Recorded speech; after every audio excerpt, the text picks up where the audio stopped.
Hey everybody, Frank and Angie coming at you from Retire Earlier and Better. And today we're going to talk about the 5 mistakes to avoid going abroad as a new retiree. As a new retiree? Yes. Because they're the ones that make all the mistakes? No, they don't necessarily make all the mistakes. They make most of them. We still make some mistakes, but very few, and not the same ones that we made when we were new. Well, remember, we have to learn from our mistakes, and it makes for less mistakes. Exactly, and that's why we're making this video, to help you out. It's the size of a whole panino, which is a sandwich size loaf. I see, but these are chocolate rolls. Huge, just chunks of chocolate in here. Chocolate rolls next to the cheese pizza. One. So number 1 is, don't decide in advance a certain spot abroad. Well, that would mean, like, we made a video, The Smart Way to Go Abroad, and that would be to deciding without actually having spent any time on the ground. You're hearing that everybody, or a lot of people, are telling you on the internet that this is a great place or whatever, and your conscience made a decision, you're going to go there, and then you do things that are consistent with that inner decision, loading everything up in a container and shipping it, spending thousands of dollars to do that, and then only finding out that 2 or 3 years later that maybe you've changed your mind for one reason or another. And then people do that. People do change their minds. So people are being told that they're going to be going to this paradise and everything's going to be perfect, right? And along that line of thinking, you put yourself in that mindset, right? Then you justify spending tens of thousands of dollars to put all your great things in a container and go all the way down to this paradise, right?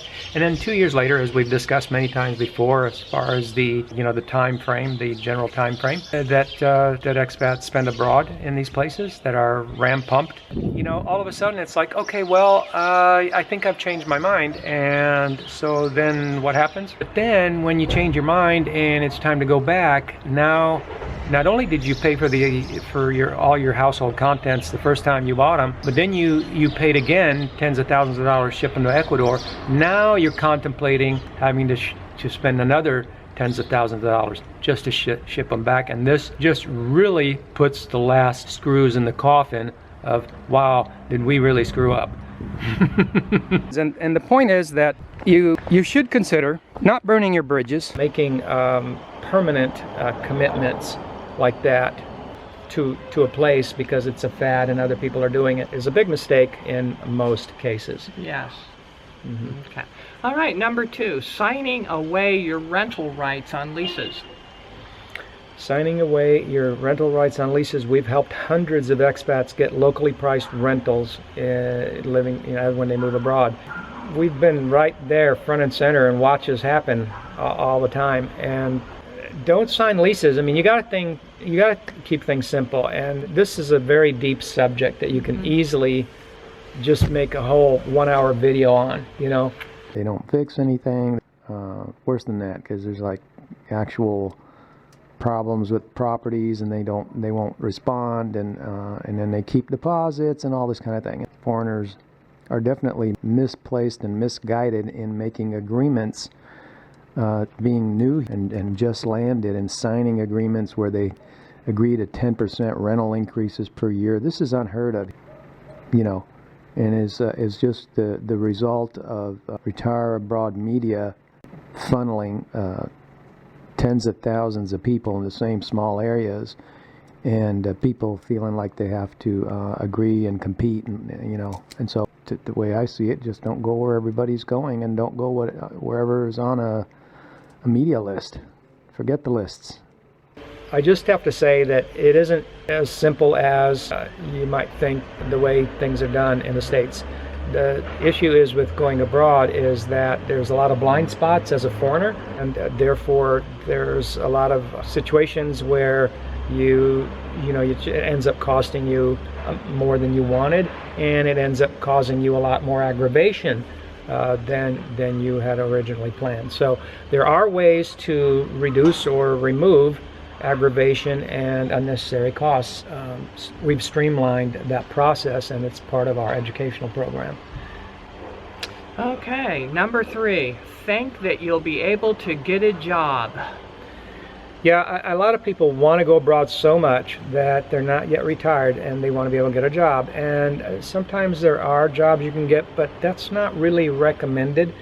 A couple of reasons. One of them is local wages just aren't really what what you're going to be expecting. And the other reason is that even if you're okay with local wages and you say, well, I just want to do this bad enough that I'll just accept local wages, you're taking a job away from locals, and so it isn't recommended. It's just another way of just causing resentment, and especially if this is going on in an area that's really popular on the internet and there's a large number of foreigners showing up, and a certain percentage of them are taking local jobs. So highly not recommended. So bring your own finances and bring your own job with you. So you should have a micro enterprise before you go abroad. If you can have a transplantable micro enterprise or small service that you can do locally or even over the internet, would be preferable to expecting to.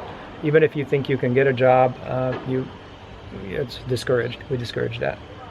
Okay, going abroad because you think the grass is going to be greener. Wow, this one's really deep. It's a cliche, but they're cliches for a reason, because there's a lot of truth behind it. And we talk a lot about this on our channel if you're new, and it has to do with just the glossy postcard versions that there's a tendency to get on the internet. And unfortunately, industries that go at great lengths to paint this postcard for you and to suppress other aspects of living abroad that you would want to know. And incidentally, we go into, I'll tell you, our educational program that we have rolled out just a few weeks ago is so comprehensive that it goes deep down into all of these things we talk about, to where it literally shows you and teaches you how to get to the bottom of everything you need to know and not have to rely on unreliable third parties. Everything. Yeah. Okay. Number 5 is to go abroad with expectations of how you think your life is going to be through those glossy postcards, which kind of runs into number 4. That's right. Well, the grass being greener is a sort of expectation. Yes, that's true. And so beyond just grass being greener expectation, I guess we're saying don't have any expectations. Well, like, people go abroad thinking, oh, it's going to be cheaper, I'm going to be able to save all this money, but then they go abroad and they find out the food costs more there than where they came from. And one of those wrong reasons that I talk about is that they come here based on price. That might sound a little confusing based on the fact that we're always talking about price, but let me be clear and let me explain. People focus on what the RAM magazines love to promote and use in their marketing, and that is that you can live so great on so little. And if that's the only reason that you're drawn to coming to a developing country, they usually don't put come to a developing country and live on $600 a month or $900.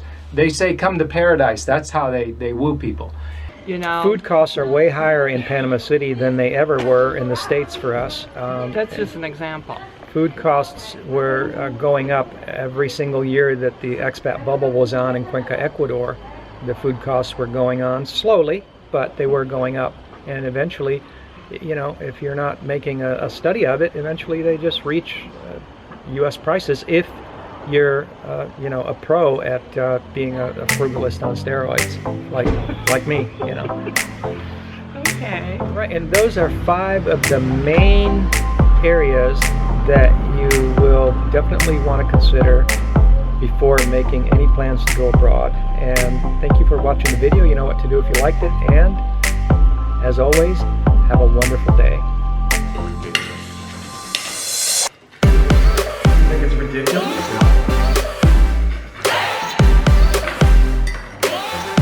This is what you call a cheese pizza. Like a bread pizza. Raw cheese.